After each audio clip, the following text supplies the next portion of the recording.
कभी कभी उपासक फंस जाता है। सामने वाले को प्रसन्न करने की चेष्टा में कभी कभी उपासना में बाधा खड़ी हो जाती है। ये कैसे संतुष्ट होगा? ये बहुत बड़ी कमी है। इसी को कहा गया है दया बिना साधु कसाई, और दया करी तो आफत आई। सामने वाले को परमार्थ का उपदेश करके दूर हट जाना चाहिए। वो पकड़े परमार्थ को तब तो उसको निकाला जा सकता है, और यदि कहीं कि इसको संतुष्ट करके निकाला जाए तो वो कभी संतुष्ट नहीं हो सकता। ऐसी नीच वृत्ति होती। जितना आप उसको निकालने की चेष्टा करेंगे उतना ही वो आपको दलदल में धंसाता जाएगा। ये प्रकृति का सिद्धांत है, इसलिए उपासक को निरपेक्ष रहना चाहिए, किसी की अपेक्षा नहीं रखनी चाहिए। ये अनुभूत बात कह रहे हैं। जो संतों से अनुभूत है वही हृदय में अनुभव में आता है। उपासक को यदि कभी ऐसा अवसर मिले कि किसी को भगवत मार्ग में बढ़ाना है तो वो ये ध्यान रखे कि हमें अपने को बचा करके इसको निकालना है। कहीं उसके मन की संतुष्टता के द्वारा हम परमार्थ निरूपण करेंगे तो वो कभी नहीं निकल पाएगा, क्योंकि उसका मन ये समझ जाएगा कि हमारे अनुकूलता को लेकर ये विचारवान है, हमारी अनुकूलता के लिए, बस वो आपको रौंद देगा। और परमार्थ का उपदेश दिया और निरपेक्ष हो गए और वो आप पर आसक्त होता चला जा रहा है, वो निकल जाएगा। त्रुटि यही हो जाती है उपासक से कि इसको कैसे संतुष्ट करूं, वहीं उसका पतन हो जाता है। पतन अपने आराध्य देव का चिंतन छोड़कर मांस के लोथड़े शरीरों का चिंतन होने लगता है। ये कैसे राजी रहे, वो कैसे राजी रहे, परिवार कैसे राजी रहे, भगत कैसे राजी रहे। निकले थे हरि को राजी करने के लिए और हो गया प्रपंच को राजी करना। ये बहुत सूक्ष्म बात है। ये शास्त्र सम्मत और हृदय सम्मत बात है, दोनों की अनुभूति। यदि भगवत मार्ग में आगे बढ़ना है तो किसी को संतुष्ट करने का भाव खत्म कर दे। शास्त्र सम्मत उपदेश है, पकड़ना है पकड़ो, नहीं पकड़ना है तो डूबो। तभी आप परमानंद का अनुभव कर सकते हैं, नहीं तो आपको फंसा लिया जाएगा। ये सूत्र उड़िया बाबा का है, दया बिना साधु कसाई, दया करी तो आफत आई। बीच में समझो, दया नहीं तो साधु कैसा, और दया की तो फंस गए। तो कौन सी दया आपका परम कल्याण में सहयोग कर सकती है? जो याद को ना नष्ट कर पावे। दया का उल्टा है याद। जो भगवत स्मृति में बाधा पहुंचा दे, ऐसी दया में आग लगे। भगवत स्मृति युक्त प्रियता प्रभु के चरणों में और दया जड़ चैतन्य में, तब तो निकल जाओगे। और अगर भगवत स्मृति को दया ने तोड़ दिया और उसकी स्मृति चल रही तो दुर्गति पक्की है। हिरण में इतनी स्मृति आ गई कि हरि स्मृति गई तो अगला जन्म ऐसे महापुरुष का पशु रूप में हो गया, मृग रूप में। तो बहुत सावधानी का ये परमार्थ मार्ग है। कभी कभी दया में चूक हो जाती है। ये दया बहुत बड़ी दैवी संपदा है, कोई साधारण नहीं है। महापुरुष अपने कल्याण की बात ना देखते हुए सामने वाले का कैसे मंगल हो, इस बात पर विचार युक्त रहते हैं। पर साधक को बहुत सावधान रहना चाहिए। इस दया रूपी सद्गुण से बचना चाहिए। ध्यान से इसको पकड़ लीजिए। दया रूपी सद्गुण से बचना चाहिए जब तक भगवत प्राप्ति ना हो जाए। दूर से दया का भाव, दूर से हृदय में कहीं इसका भाव प्रवेश हो गया कि इस पर दया करनी है, हम बड़े दयालु हैं, तो फंसा फंसाया है। भजन करने से हृदय बड़ा द्रवित हो जाता है। द्रवित हृदय में करुणा और दया की लहरें उठती रहती हैं। उसको लगता है क्या दे दूं, क्या कर दूं, कैसे ये भगवान में लग जाए। अच्छी बात है, पर व्यवहार में ये तुम्हारी बात कोई जान गया कि तुम इतने दयालु हो तो दुरुपयोग कर देगा। तुम्हारी इस दया का दुरुपयोग हो जाएगा। बहुत अच्छे से इसको समझ के बोल रहे हैं। इसलिए चाहे गृहस्थ हो चाहे विरक्त हो, यदि भगवत प्राप्ति करनी है तो दया रूपी सद्गुण को हृदय में दबा दो। बाहर से निरपेक्ष और उदासीन रहो। जब कभी भगवान ऐसी सामर्थ्य दे तो निरपेक्ष होकर के उससे कोई आसक्ति न रखते हुए उपदेश कर दिया और दूरी बनाए। नजदीकी बनाया तो फंसे। ये ऐसे है प्रपंची, नजदीकी बनाया तो फंसे, और फंसे तो तुम्हारी निंदा ये करेंगे, तुम्हारे ही विपरीत चलेंगे। बहुत सावधान। जैसे डूबने वाले को बचाने वाला जाए और चतुर तैराक ना हो, चतुर इसलिए कि अपने को बचा ले, तैराक इसलिए कि उसको भी निकाल ले, तो डूबने वाला पहला काम करता है बचाने वाले को डुबोता है और ऊपर उठ के सांस लेना चाहता है। बस ऐसे ही भव समुद्र में, प्रपंच में कामी क्रोधी लोभी ऐसे जो जन डूबे हुए हैं, साधु का कर्तव्य है उनको निकालना, पर परम प्रवीणता पूर्वक अपने को बचाते हुए, नहीं तो पक्का डूब जाएगा। पक्का अनुभव की बात है। संतों की जो बातें होती वो छाती की बातें होती, पढ़ी लिखी बातों में उतना प्रभाव नहीं पड़ता जितना हृदय की अनुभूत बातों पर पड़ता है। फिर अनुभव होगा कि बड़ा इष्ट कठोर है, वो हमारी रक्षा नहीं की, हमको बचाया नहीं, हम संकट में फंस गए। तो इष्ट शास्त्रों में संतों के रूप में, गुरुदेव के रूप में उपदेश करते हैं। निरपेक्षम मुनिम शांतम निर्वैरम समदर्शनम। कहां यहां ऐसा लिखा है कि तुम ऐसी दया करो कि उसी का चिंतन करने लगो, उसी के गले लग जाओ, उसी को अपना मान लो? कहां लिखा है? निरपेक्षम, किसी की अपेक्षा नहीं। हम उपदेश कर रहे हैं, उसको पकड़ो तो आओ, जैसे हम चाहें वैसे चलो तो आओ, नहीं तो जाओ। भगवान का ही सब बनाया हुआ खेल है, भोगो खेलो, नरक जाओ स्वर्ग जाओ, तुम्हारी रुचि। अगर मुक्त होना चाहते हो तो आज्ञा का पालन करो, निरपेक्ष रहे। निरपेक्षम मुनिम, मननशील, एक क्षण भी अपने प्रभु को ना छोड़े। इस संसार का सूत्र है। यदि आप निरपेक्ष रहे तो आपकी चरण धूल माथे पे चढ़ाएगा और आपकी आज्ञा का पालन करेगा। और यदि आपने दुलार कर दिया, उसको अपेक्षा कि ये भगवान को प्राप्त हो, ऐसी चेष्टा करके दुलार कर दिया, तो वो तुम्हारी बात को रौंद देगा। सामने वाला यदि अपना परिवर्तन नहीं चाहता तो पूरा जीवन संग दे दो तो भी उसका परिवर्तन नहीं होने वाला। अगर परिवर्तन चाहता है तो दूर से एक शब्द सुनकर उसका परिवर्तन हो जाएगा। साधु बहुत सावधान। बड़े बड़े जो संत अनुभव करके बोल गए हैं, वो अपने अनुभव से बोल रहे हैं, अपने हृदय की बात बोल रहे हैं। आप पकड़ लोगे तो आपका चिंतन नहीं बर्बाद होगा, वो अनुभूत बात आपको माया से बचा लेगी। सदैव अपने इष्ट देव के विचार में रहना चाहिए। भूल ये हो जाती है कि मुझे प्रभु न मानकर उसका कल्याण करने का ठेका ले लेते हैं, हम इसका उद्धार कर सकते हैं। भूल हो गई। हमारे प्रभु आए शिष्य का रोल करते हुए, स्वांग करते हुए, तो स्वांग मात्र करना गुरु का असली बात नहीं है। गुरु शिष्य एक ही परमात्मा तत्व विराजमान है, असली बात है। ये भूल हो जाती है। कैसे ये संभले, कैसे ये दुखों से निवृत्त हो, कैसे भगवान को प्राप्त हो।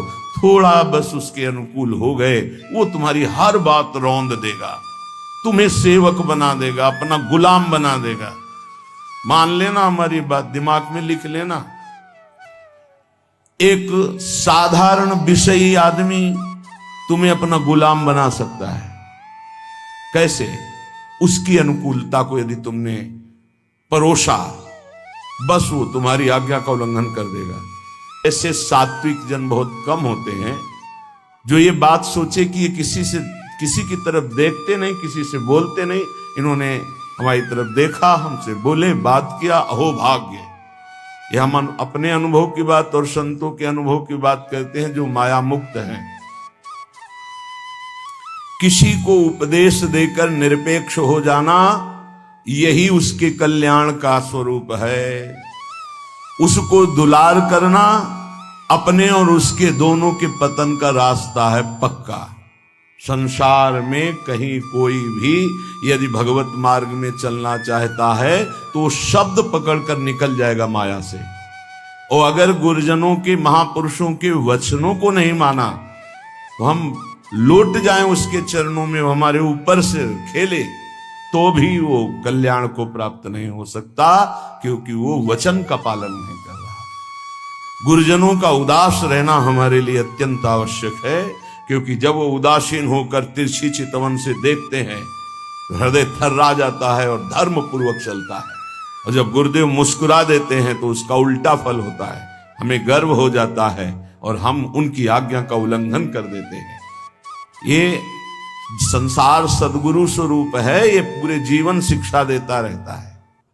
इसलिए हम बैरागी, भगवत मार्ग के अनुरागी या गृहस्थ में जो वैष्णवजन हैं, उनको ये जो दूसरों को उपदेश देना, दूसरों के कल्याण का ठेकेदार बन जाना, ये बहुत ही घातक खेल है।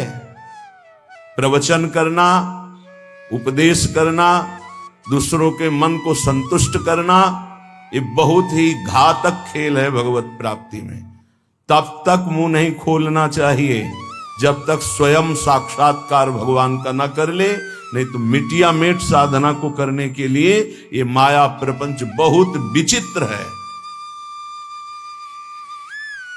उस समय आपको अनुभव होगा कि भगवान बहुत कठोर है, हमारी बात नहीं सुनते, हमें बचाया नहीं, इसीलिए पहले भगवान संत और शास्त्रों के रूप में बोल दिए हैं, ऐसा करोगे तो परिणाम ऐसा होगा। सावधान, तब तक कभी किसी को शिष्य ना बनावे जब तक स्वयं भगवत प्राप्त ना हो जाए। तब तक कभी प्रवचन उपदेश ना करे जब तक स्वयं प्रवचन उपदेश का आचरण जीवन में उतर ना जाए। जब सामने वाले में भगवान का दर्शन हो तो फिर स्वांता सुखाए तुलसी रघुनाथ गाथा। अपने अंतःकरण में भगवत प्रेम उल्लसित होते हुए भगवत चर्चा, ये आत्म सुख के लिए है। नहीं तो बाधा पड़ जाएगी, पक्का बाधा पड़ जाएगी। इष्ट का चिंतन छूट करके इसको कैसे प्रसन्न करें, इसको कैसे राजी करें, इसको कैसे दुलार करें, बस इसी में अब आप विचार करो। एक संसार त्यागी वैरागी भगवान के मार्ग का पथिक प्रपंचिक शरीराभिमानी भोगी विषयी पुरुषों के संतुष्टता के लिए वो विचारवान हो गया। ये विचार है गलत। तुम्हारे विचारों का उनके विचारों में प्रवेश हो जाए और वो तुम्हारे विचार में मगन रहे, तब उनका कल्याण होगा। तुम अपने विचारों को दबाकर उनके विचार में मगन हो गए, तुम्हारा पतन हो जाएगा। इसीलिए प्रचार प्रसार के लिए सिद्ध पुरुषों का अधिकार है। श्री वृंदावन दास जी महाराज विचारत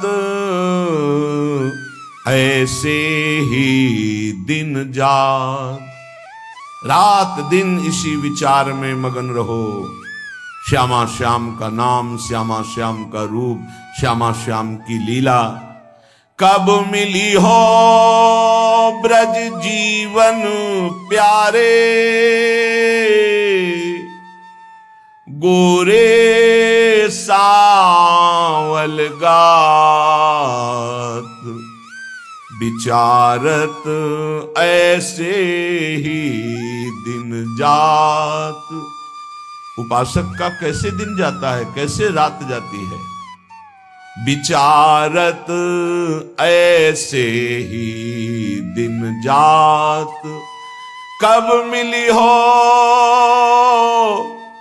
ब्रज जीवन प्यारे, कब मिली हो, कब मिली हो विचारत ऐसे ही दिन जात, कब मिली हो ब्रज जीवन प्यारे, गोरे सावल गात, विचारत ऐसे ही दिन जात। कब मिलोगे? इतने दिन हो गए अभी तक साक्षात्कार नहीं हुआ।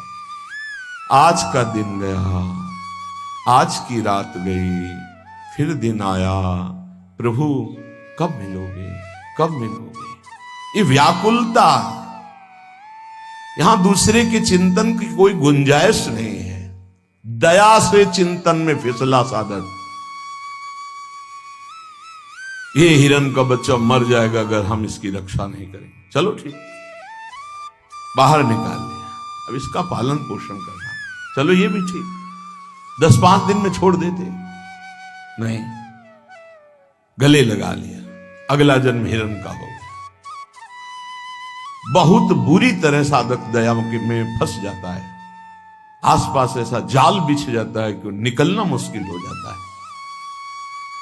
दया से बहुत बचो, ये भागवतिक सद्गुण है, आता है हृदय में, द्रवित होता है हृदय। जहां दूसरों का चिंतन हुआ तहां चिंतन अपना बदल जाता है। फिर क्या होता है?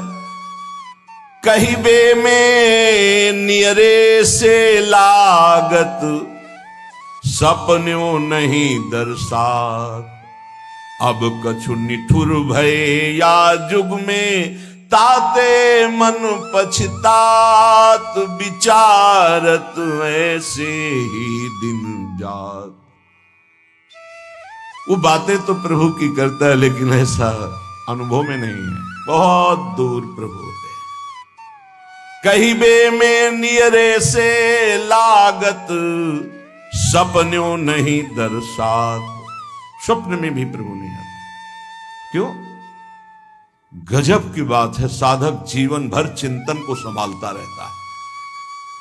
दूसरे पर दया करके वो अपने कीमती चिंतन को दे दिया है, वो समझ नहीं पाता क्या हमारे से इनको मिल रहा है। इन्होंने अमोघ चिंतन छोड़ करके मुझे अपना लिया, मेरा चिंतन करते हैं, मेरे दोषों को मेरे सामने रखते हैं, मेरे को अपना मानते हैं, इसलिए प्राण न्यौछावर हो जाने चाहिए। लेकिन नहीं, वो प्राण ले लेगा उसके, अगर ऐसी गलती की कोई उपासक। निज अनुभव ये कहो खगेसा, वो तुम्हारे प्राण ले लेगा, वो तुम्हारी जीवन भर की चिंतन वृत्ति को रौंद देगा यदि तुमने दया कर दिया। इस बात को समझ लेना। संतों का संग क्यों सुना जाता है? शास्त्रों में वही सब लिखा है, उसको अपने अनुभव से डुबो कर बोलते हैं। कहिबे में नियरे से लागत, सपने हूं नहीं दर्शात। अब करो प्रवचन। हृदय में आश्रय दूसरे का, चिंतन दूसरे का, संबंध दूसरे का, तो स्वप्न में भी आपके आराध्य देव नहीं झलकेंगे। फिर क्या हृदय कहेगा? अब कछु निठुर भय या जुग में, ताते मन पछतात। अब भगवान भी नहीं सुनते, बहुत कठोर हो गए, हमें लगता है। इस युग में पहले बहुत जल्दी कृपा करते थे। हम आपको बताते हैं, कलयुग में सबसे जल्दी भगवान प्रसन्न होते हैं। ठाकुर जी को जब यशोदा मैया रस्सी से बांधती हैं तो रासलीला में दर्शन करवाते हैं कि मैया ने कसम धरवानी शुरू की कि बंध जा लाला, हर रस्सी 2 अंगुल छोटी। तो उनको पता है भगत बहुत प्यारे हैं, पहले तो बड़ी कसम खवाई निज भगवान के स्वरूपों की, नहीं बंधे। फिर सतयुग के भक्तों की, फिर त्रेता के, फिर द्वापर के, जो ही कहा कि तुम्हें कलयुग के भक्तों की शपथ से बंध गए। क्यों? कलयुग में बहुत कम भक्त होते हैं, विशुद्ध भक्त भगवान की। हाँ, वृष्टि शारदी कहूं कहूं हुई, जैसे शारदीय वृष्टि कहीं कहीं होती है, ऐसी भगवान की भक्ति विशुद्ध भक्ति। विशुद्ध भक्ति में मिलावट, नाटक, दंभ, पाखंड, दिखावा, ये सब, केवल एक प्रभु से अपनापन, बहुत कम, तत्काल बन गए भगवान। कलयुग के भक्तों की जीव शपथ दी भगवान, ऐसा रासलीला में दर्शन कराते हैं। कलयुग में बहुत जल्दी भगवान का साक्षात्कार होता है, पर बड़ा कठिन है अपने मन को समेटकर प्रभु में लगाना। करुणा निधि के ही भांति कहावो, सुनत नहीं सकुचार। एक बात मान लेना, हमारे प्रभु तक आवाज उसी की पहुंचती जिसका केवल प्रभु से संबंध है। अगर दूसरा कोई है तो आवाज नहीं पहुंचेगी, तुम्हारे हृदय में ही बैठेंगे, नहीं सुनेंगे। आवाज पहुंचती है जब केवल प्रभु रहते। जैसे द्रौपदी जी, जब तक कोई और था, अपना बल था, तो आवाज नहीं निकली। क्या द्रौपदी जी के हृदय में भगवान का चिंतन नहीं होता क्या? महाभारत में लिखा है, जो ही दुशासन आया तो भगवान का चिंतन चल रहा था, क्योंकि महाभागवत कोई ऐसा नहीं कि श्री कृष्ण का विस्मरण था, लेकिन बल था पांडवों का, बल था औरों का, पुकार नहीं हुई, पुकार नहीं हुई। महाभारत प्रसंग में पढ़ के देख लेना, जे ही दुशासन गया उस समय द्वारिकाधीश भगवान के चिंतन में बैठी थी, क्योंकि रजस्वला थी। बल था कि ये सभा में ले जाएगा, 5 पति हैं, भीष्म आदि महापुरुष, आश्रय अन्य होने के कारण वो केवल अंदर चिंतन चल रहा था, पुकार नहीं हुई थी। बहुत सावधानी से समझने का विषय। जब सब बल छूट गया, तब उन्हीं का जो हृदय में चिंतन हो रहा था, जो ही पुकार हुआ तो चमत्कार हो गया, वस्त्रावतार भगवान का हो गया। इसलिए करुणानिधि हैं, पर वो सुनेंगे नहीं जब तक आपका कोई और है। ये बहुत जल्दी फोन नंबर लग जाता है हमारे ठाकुर जी से। नंबर है एक, बस एक। मेरे तो गिरधर गोपाल, दूसरों न कोई। बात कर लो, सब डिलीट करो। सबकी ममता ताग बटोरी, मम पद मन ही बांध बर डोरी। कनेक्शन,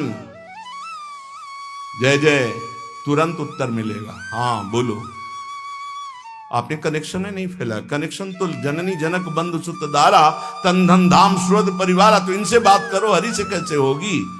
हरि से बात करने के लिए एक ठसक हमारे माई श्यामाजू को राज, एक मात्र प्रियाजू से अपनापन, तो अभी बात कर लो। लेकिन धिक्कार है हमारे मन को, हमारी इंद्रियों को, हमारी बुद्धि को बड़े परमार्थ के बहाने से चुराती माया। माया कोई विपक्ष बन के थोड़ी आती है, नहीं तो साधक विपक्ष को पहचान के फौरन अपने को बचा ले, वो भी चतुर खिलाड़ी है, पक्ष बन के आती है। हम इसका कल्याण कर देंगे, ये हमारी सेवा में है, ये इसका मंगल होना चाहिए। मार देगी विपक्ष, सेवा के बहाने से घुसता है और फिर मार देता है। ये बात ध्यान रखना, पकड़ लो हमारी बात को। एक परमहंस जी हमें मिले, वो आर्मी में मेजर थे, बाद में संत बने। बहुत ही अष्टपुष्ट शरीर, हमसे 1 बीता लंबे, भारी त्रिशूल हाथ में रखते थे। गौ रक्षक, हजारों गौओं को ट्रकों से छुड़ाया था। तो विपक्ष मूड मुड़ा के सफेद अचला, सफेद ऊपर, साष्टांग दंडवत उनके आश्रम में। महाराज, हमारी गौ भक्ति बहुत जोर की, कसाई था, आपका शिष्यत्व स्वीकार करने आए, जो आपका नाम सुना, आपकी गौ भक्ति, उनका भैया बड़े भाग्य हैं आपके, बस हमें केवल गौ सेवा करनी है, आप अपनी गौ सेवा में रख लो। हजारों लाखों गौएं थी, और इतनी नम्रता 1 साल में की कि सेवा में आ गया, शरीर सेवा में। हर बार साष्टांग दंडवत, हर बार जे भी, बस उसने ये स्वांग ही रचा था, जे भी शरीर सेवा में आया 2-3 दिन के अंदर वो रात्रि में दूध लेते थे 2 लीटर गाय का, उसी में जहर, जे ही पिया दूध से तुरंत अंदर, वो बड़े भागवतिक थे, तुरंत अंदर आया, तुम्हें जहर दे दिया गया। बुलाया, कहां है वो? गायब, है नहीं। 5 लीटर गौमूत्र पिया, हमसे एक बीता लंबे से, बस उनको यही समझ में गाय बचा सकती है। 5 लीटर जी हुई गौमूत्र पिया, 5 मिनट में ही इतनी उल्टियां हुई, सब बाहर।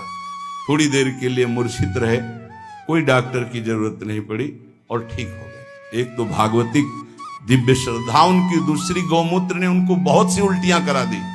5 लीटर, ढक्कन 2 ढक्कन की बात, इतनी गर्मी, 5 लीटर मतलब बार बार उल्टियां, तो सब बाहर निकल गया। और सामर्थ्यशाली भगवत चिंतन परायण गया न सेवा के मिस से। विपक्ष कभी विपक्ष बनकर नहीं आता, मित्र बनकर आता है। ऐसे ही साधक पक्का समझ ले, माया विपक्ष, वो मित्र बन करके आएगी, वो आपकी सेवा में से आएगी, हाथ जोड़ के आएगी और रौंद कर पैरों से चली जाएगी। कागज में लिख लो, दिमाग में लिख लो। कैसे जानोगे माया विपक्ष आ गई है हमारी सेवा में? जिसके संग से प्रभु का चिंतन छूटे और उसका चिंतन बनने लगे, चाहे जिस भाव से हो, चाहे दया से हो, प्यार से हो, दुलार से हो, किसी बात से हो, बस समझ लेना ये विपक्ष है, अपना पक्ष नहीं। क्योंकि जिसके संग से प्रिया प्रीतम की स्मृति निरंतर चले वो तो अपना पक्ष, और जिसके संग से प्रिया प्रीतम का स्मरण चला जाए और उसकी स्मृति आ जाए तो जाके प्रियन राम वैदेही तजिए ताहे कोटि बैरी सम जद्यप परम स्नेही, परम स्नेही का रूप लेकर के आते। बहुत सावधान उपासक को रहना चाहिए, नहीं तो करुणानिधि प्रभु होते हुए भी तुम्हारी बात नहीं सुनेंगे, तुम्हारी आवाज नहीं जाएगी वहां तक। फिर कहोगे भगवान ने बचाया नहीं, तुमने सिद्धांत का भंजन किया, सिद्धांत के विरुद्ध चले, इसीलिए तुम मारे गए, इसीलिए तुम्हें गिरा दिया जाएगा। बाद में दोषी तुम होगे क्योंकि तुमने दया की, यहां भी और परलोक में भी। 3 जन्म लगे भगवत प्राप्ति के लिए। पहले जन्म में ही पिता भगवान थे ऋषभ देव जी, भरत जी के। ये लीला करके उन्होंने दिखा। इसलिए वैष्णव, सन्यासी, साधक, उपासक अपने जीवन में बहुत सावधान रहे, पूरे जीवन में। कभी कभी जगत कल्याण की भावना भी उसको बंधन का कारण बन जाती है। इसलिए जगत भगवत स्वरूप है, इसका कल्याण नहीं करना, तुम अपने को बचा के निकल जाओ, यही बहादुरी है।